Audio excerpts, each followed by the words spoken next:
ډیرو محترمو مسلمانانو، نن د جمعې مبارکه شپه ده او د زیارت مبارکه ورځ ده. د جمعې شپه محترمو دا یو بهترینه شپه ګرځولې شوې ده.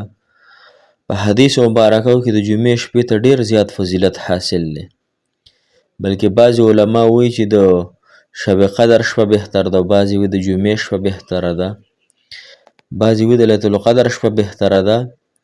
لیکن به هر حال محترم مسلمانانو، د جمعې شپه هم شپه ده. د جمعې شپه هم د فضیلت والا شپه ده، د قبولیت والا شپه ده، د محبوب ورځې شپه ده. ورځ د جمعې او شپه د جمعې دا ډیر زیات بهترین دي. نو په دې ورځ او په دې شپه کې 2 رکعاته نفل دي، 2 رکعاته صلات حاجت مونځ دی. موږ الحمدلله ډیر مونځونه کوو، خو دا 2 رکعاته مونځ هم پکې تاسو انشاءالله وکئ. او دا چې کله هم تاسو وکړل، نو تاسو براه راست د الله تعالی د خزانو نه استفاده حاصله کئ. براه راست به د الله جل شانه د مبارکو خزانو نه تاسو استفاده حاصله کئ. ها خزانې کومې چې مالامال دي، کو هغه د نکاح په اعتبار سره دي، کو هغه د محبت په اعتبار سره دي، کو هغه د قرضونو په اعتبار سره دي، کو هغه په کورنۍ جنگ جګړو په اعتبار سره دي، کو هغه د نکاح او د واده په اعتبار سره دي، یا د بهر د ویزو او هر رنګه ترتیب چې دی د الله تعالی سره ډېرې غټې غټې خزانې دي. د الله تعالی خزانې ډېرې وسیع دي، پراخه دي، کمی پکې هم نه راځي. کمی پکې دومره راځي، اول خو د الله تعالی په خزانو کې کمی نه راځي، خو ټول مخلوق د الله تعالی نه وغواړي په خپله ژبه کې، که نه په دنیا کې څومره ژبې دي، څومره مخلوقات دي، کو دا ټول په خپله ژبه کې د الله جل شانه نه د خپل خواهش مطابق وغواړي، الله جل شانه به ټولو ته د خپل خواهش مطابق ورکړه وکړي. خو د الله تعالی په خزانو کې به کمی راځي، خو څومره کمی به راځي؟ علما فرمایي د الله تعالی په خزانو کې دومره کمی راځي لکه په دریاب کې، په سمندر کې چې ستن ډوبه کې او دغې ستن پسې څومره لونوالی او نښته، دومره د الله تعالی په خزانو کې کمی راځي. او دا څه کمی نه دی، دا کمی نه دی. نو دې نه مو تاسو ته دا سبق حاصلېږي چې د الله تعالی خزانې وسیع دي، مالامال دي، لامحدود دي، د هر یو څیز حد موجود دی. لیکن د الله تعالی د خزانو حد موجود نه دی. الله تعالی د خزانو لا محدود یعنی محدود نه دي، لا محدود دي.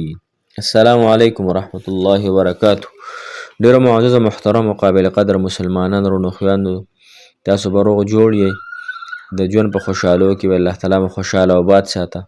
او هغه مسافر زما خواږه رونه، خواږې خویندې، هغه مسافر کوم چې په هر وطنونو کې دي، الله تعالی د ټولو مسافرو حامی او ناصر مددګار شي. دغه مسافر د الله تعالی په ډېر عافیت، په ډېر خوشحالۍ سره خپلو کورونو ته، خپلو بیبیانو ته، خپلو میندو ته، خپلو خویندو ته په خیر عافیت سره راواپس کړی کړي. محترمو، نن زمونږ ټاپک، نن زمونږ وظیفه د 2 رکعاته مونځ دی. مونځو دا د الله تعالی عبادت دی. مونځ افضلترین جهاد دی. مونځ د الله تعالی نه د غوښتلو ذریعه ده. چا چې مونځ قایم کو، هغه دین قایم کو.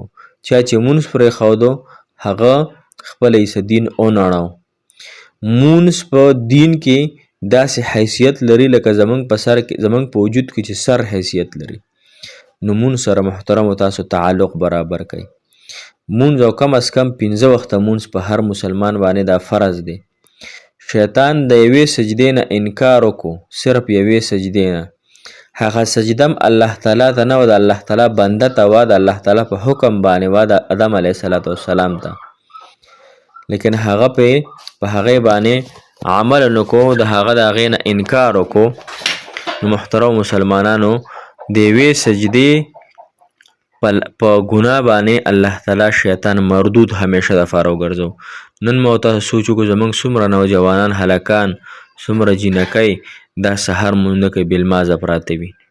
زموږ څومره خویندې رونه په وړې وړې خبره باندې د مونځ حکم ماتوي.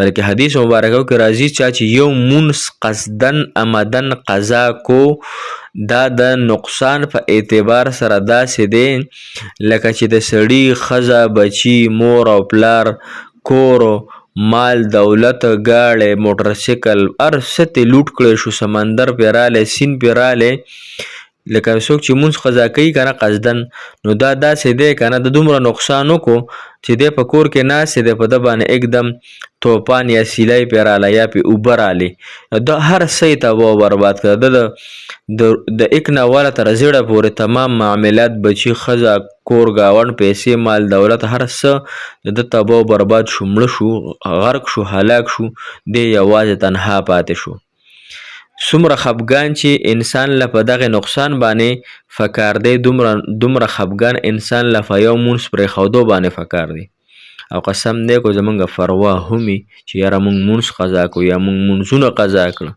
زمونږ په تندي کې تریوالی چېرته کې نه دی راغلی الله تعالی دې زموږ او تاسو باندې رحم وکړي 2 رکعته صلات حاجت مونځ د ماسخوتن د مونځ نه پس شروع که کو د ماسخوتن د مونځ نه پس نه کې کو ماښام مونځ نه پس کې اخلاص سره 2 رکعته نفل روزانه کوه او الله تعالی نه غواړه د مونځ نه بل طاقتور څیز نشته د مونځ نه زیات حاجت روا څیز نشته یعنی حاجت په دې الله تعالی ورسره پوره کوي مشکلات په دې الله تعالی په مانځ سره حل کوي مونځ سره تعلق پیدا کوي او د مونځ په ذریعه د الله تعالی نه د خپلو حاجتونو طلب وکړئ الله تعالی انشاءالله هر حاجت د مونځ په ذریعه باندې پوره کوي خو مونځ خو چې مونځ وي ښه داسې نه وي چې بس یو ټق ټوق دې ساس کوو لکه د بانګي دې ټونګه وواله بس الله ماله دا راکړي او دا راکړي دا نه څومره چې غټ څیز د هغې دپاره به زیات مشقت کې هغې دپاره به زیات جړاګانې کې هغې دپاره به زیات د الله تعالی دربار ته ځي او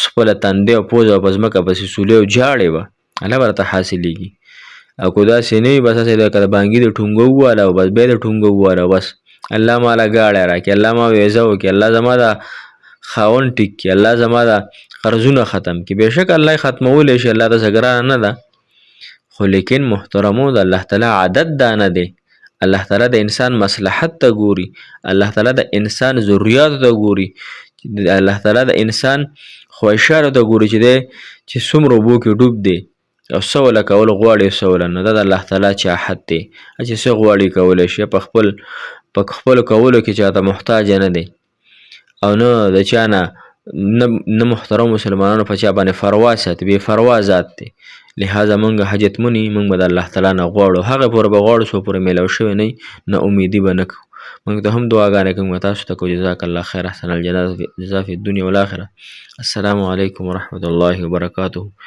فی امان الله